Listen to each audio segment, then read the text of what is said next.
All right, we got a dent on a Tundra bedside here. Pulled the cap off already, it's right there.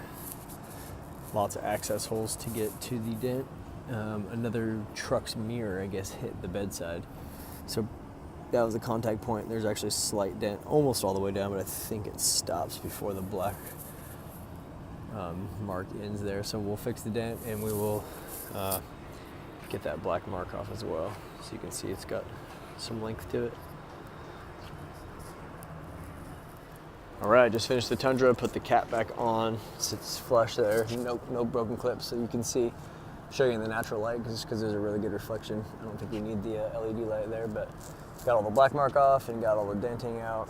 There's some stuff further down, just like little waves and everything down there that he wasn't really worried about. It's just this big dent, so you can see. Came out really nice. Thank you for watching.